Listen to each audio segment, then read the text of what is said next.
Weather Northeastern. I have a special announcement before we get into weather and viewer sent in videos.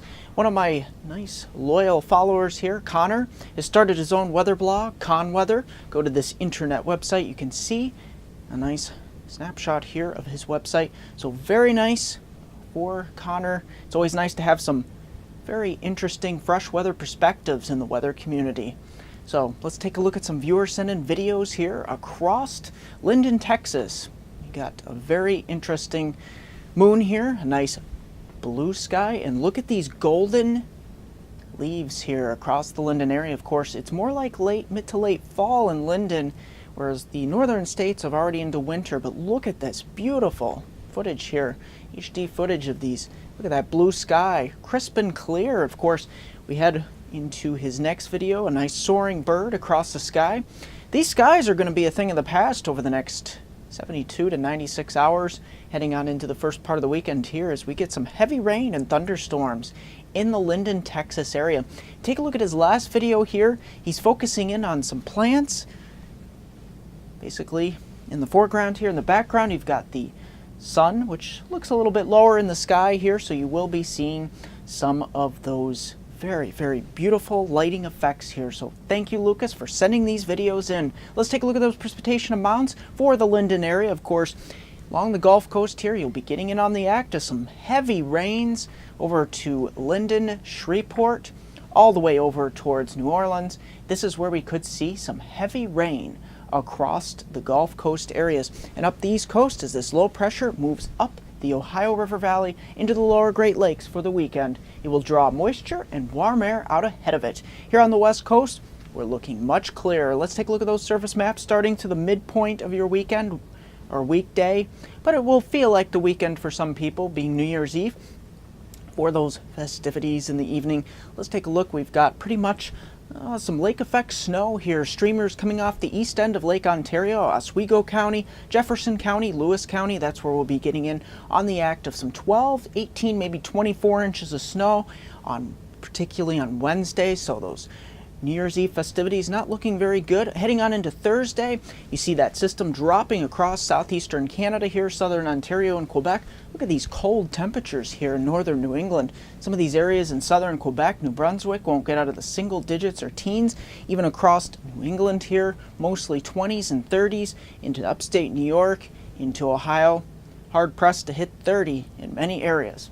Heading on into your Friday, take a look at this. We've got pretty much the system stalling out across the Great Lakes here. This is where we'll be seeing some of these snow showers continuing, but very light in nature. And of course, here in northern New England, we got some colder air funneling down towards Caribou and heading on into Saturday. This is where we start to get the return flow of moisture across Pennsylvania, rain showers developing, maybe Allegheny Mountains here. You'll be getting in on the act of some icy mix, maybe some sleet and freezing rain mixing in up towards the Susquehanna River Valley, starting off as periods of rain, maybe mixed with sleet at times here. So looking quite interesting, but I don't expect this to be a major winter storm, to say the least. We'll have some snowflakes Saturday night across upstate New York, southern Ontario, northern New England, but to say the least, this is not going to be a major blockbuster system, as the low pressure is expected to track on Sunday to the west, probably over the Cleveland area and Toronto area. Let's take a look at those snowfall amounts, especially for your New Year's Eve, New Year's Day. Off the east end of Lake Ontario here, especially those snowbelt areas north of Syracuse, that's where you'll be getting those 12, 18-inch amounts with locally higher amounts to 24 inches.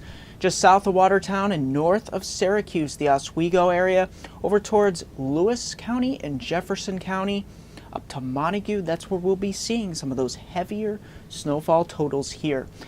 A general light accumulation elsewhere, maybe a little bit off Lake Erie, but that's pretty much it for snowfall. Not looking at anything heavy through Friday evening here.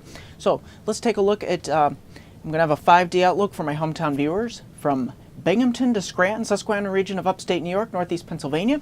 Don't forget to like me on Facebook at MeteoMark, subscribe to me on YouTube at MeteoMark.com. It's Twitter at WX Northeastern, Google Plus at MeteoMark. Here's Here's a 5-day outlook for my hometown viewers from Binghamton to Scranton. Look at this, all the way from Wednesday, starting off really cold. Highs won't even make it to 30. Look at that, mid-20s. Heading on into Thursday, New Year's Day. Not looking too bad. Nice sun, but still crisp and cool. Cold, to say the least. But heading on into Friday and Saturday, we start to warm things up a bit. We have that next system coming up from the Gulf Coast, which will approach the lower Great Lakes, spread some moisture into the area. We could have some mixed frozen precipitation mixing with the rain at times, particularly rain and sleet. We'll have a lot of that heading on into Saturday night here, but no major accumulations. Maybe the higher elevations could see an inch or two out of this, but we're not looking at significant accumulation. Heading on into Sunday, we have some residual moisture, but temperature's not looking too bad for this time of year. That's going to do it for this edition of Weather Northeastern.